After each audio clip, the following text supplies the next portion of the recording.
Assalamualaikum warahmatullahi wabarakatuh. Saya Tengku Sitisari Maulina dan Vidya Diva Amanda Hakim akan mempresentasikan makalah tentang terapi Al-Quran. Yang pertama, definisi terapi Al-Quran. Terapi Al-Quran merupakan terapi pengobatan alam pikiran atau lebih tepatnya pengobatan dan perawatan gangguan psikis melalui metode psikologis. Dalam Kamus Besar Bahasa Indonesia, terapi adalah usaha untuk memulihkan kesehatan orang yang sedang sakit.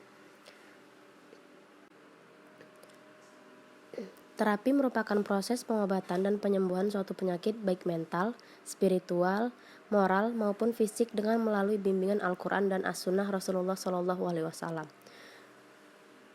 Ajaran Islam mengandung tuntutan bagaimana kehidupan manusia bebas dari rasa cemas, tegang, depresi, dan sebagainya.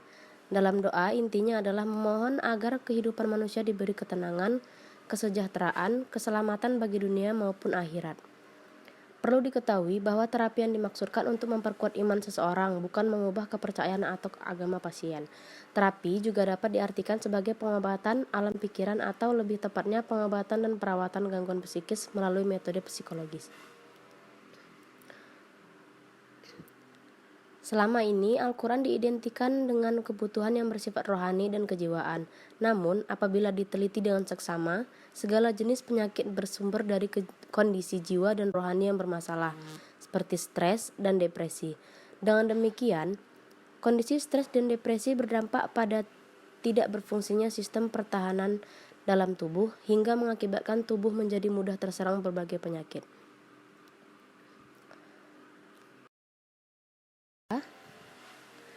Ada jenis-jenis penyakit yang dapat disembuhkan dengan terapi Al-Quran. Yang pertama, penyakit medis seperti gangguan asam urat, asma, darah tinggi, kencing manis, epilepsi, impotensi medis, kanker kulit dan tumor, dan sebagainya. Yang kedua, penyakit non-medis seperti menetralkan sihir, pelet, terkena santet, kesurupan, dan gangguan gaib lainnya. Yang ketiga, gangguan mental seperti mengatasi stres, mengatasi rasa takut yang berlebihan, mengatasi pikiran negatif, kecemasan dan berlebihan, homoseks atau lesbian, gagap berbicara, depresi, suka menyendiri, perasaan putus asa, dan sebagainya. Pengantar terapi penyakit dengan pengobatan Nabi. Terapi dengan pengobatan Nabi Muhammad SAW terhadap penyakit ada 3 macam. Yang pertama dengan obat-obatan alamiah, yang kedua dengan obat-obatan ilahiyah, dan yang ketiga dengan penggabungan dari kedua jenis obat itu. Selanjutnya akan dilanjutkan oleh Mbak Vidya. Mbak Vidya, dipersilahkan. Baik, selanjutnya saya akan menjelaskan mengenai manfaat dari terapi Al-Quran dan cara penyembuhan menggunakan terapi Al-Quran. Yang pertama, saya akan menerangkan apa saja manfaat terapi murotal Al-Quran yang telah dibuktikan dalam berbagai penelitian yang telah dilakukan oleh para peneliti. Berikut saya sebutkan. Yang pertama adalah menurunkan kecemasan. Terapi murotal Al-Quran sangat bermanfaat karena akan memberi rangsangan pada gendang telinga yang lalu memulai proses pendengaran menuju korteks pendengaran otak. Terapi ini dapat memberi stimulus pada otak yang akan memproduksi penurunan kortisol atau hormon yang mengendalikan stres, sehingga memberi perasaan rileks dan nyaman. Yang kedua, menurunkan perilaku kekerasan. Penelitian yang dilakukan oleh Widowati menunjukkan bahwa terapi audio murotal surah Ar-Rahman lebih efektif menurunkan perilaku kekerasan dibanding yang tidak diperdengarkan. Yang ketiga, mengurangi tingkat nyeri. Penelitian yang dilakukan oleh Hidayah dan Handayani membuktikan bahwa terapi murotal Al-Quran memberikan pengaruh terhadap tingkat nyeri. Contohnya adalah nyeri saat melahirkan. Kemudian diberi terapi murotal Al-Quran, maka tingkatan nyerinya akan berkurang atau lebih rendah dibanding dengan yang tidak diberi terapi. Yang keempat, meningkatkan kualitas hidup. Penelitian yang dilakukan Muladi menunjukkan hasil bahwa adanya perbedaan yang bermakna pada kualitas hidup responden sebelum dan sesudah diberi terapi secara murotal, dan kualitas hidup responden meningkat setelah terapi. Yang terakhir, efektif dalam perkembangan kognitif anak autis. Penelitian yang dilakukan Hadi menyebutkan bahwa terapi musik murotal lebih berpengaruh pada perkembangan kognitif anak autis dibanding terapi musik klasik.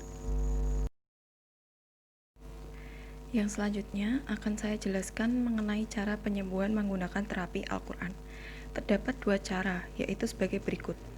Yang pertama adalah ruqyah syariah, adalah teknik terapi penyembuhan dengan cara membacakan ayat-ayat Al-Quran dan doa-doa yang muktabaroh pada pasien dan sesuai dengan ketentuan Al-Quran dan As-Sunnah. Ruqyah ini dapat mengobati penyakit jasmani atau rohani atau penyakit akibat santet, mantra atau gangguan setan, sihir atau penyakit yang menimpa badan. Ruqyah ini bukan bagian dari bid'ah ataupun bagian dari sihir, tetapi adalah pengobatan Islam seperti yang diperintahkan oleh Rasulullah SAW. Ada beberapa adab yang perlu dilakukan saat melakukan ruqyah, yaitu yang pertama bersuci, lalu menggunakan pakaian yang bersih, kemudian meminta perlindungan dari Allah dan merendahkan diri dari Allah. Pasien harus menutup auratnya, lalu pasien harus melepas benda seperti jimat dan lainnya. Pasien harus dibaringkan, jika lawan jenis harus didampingi oleh mahramnya. Kemudian penerapi memegang ubun-ubun atau dahi pasien, atau jika bisa lengan atau kaki. Kemudian memulai ruqyah dengan salawat dan hamdalah. Kemudian dibacakan ayat-ayat Al-Quran. Jika terjadi reaksi pada suatu ayat tertentu, ulangi terus hingga reaksi berhenti. Boleh dilakukan pemukulan pada bagian-bagian yang menyakitkan, tapi tidak mematikan. Lalu jika sudah selesai, ditutup kembali dengan hamdalah dan salawat. Selanjutnya dibacakan ayat-ayat utama ke dalam air, lalu ditiupkan, kemudian air diminum oleh pasien, lalu sisanya boleh dipercikan ke wajah dan kepala pasien. Yang kedua, neurofisiologi Al-Quran adalah terapi dengan membaca dan mendengarkan ayat-ayat Al-Quran sebagai media pengobatan. Pengaruhnya akan dirasakan saat mendengarkan kata-kata di dalamnya tanpa harus memahami makna dari Al-Quran, dan akan semakin berpengaruh jika kita dapat mengerti dan memahami makna dari ayat yang sedang diperdengarkan. Selain itu, memiliki efek langsung dalam menurunkan perasaan gelisah atau depresi, dan efek tidak langsung atau langsung dalam menguatkan sistem kekebalan tubuh yang perannya cukup signifikan dalam proses penyembuhan.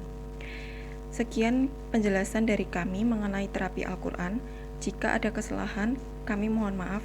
Terima kasih. Wassalamualaikum warahmatullahi wabarakatuh.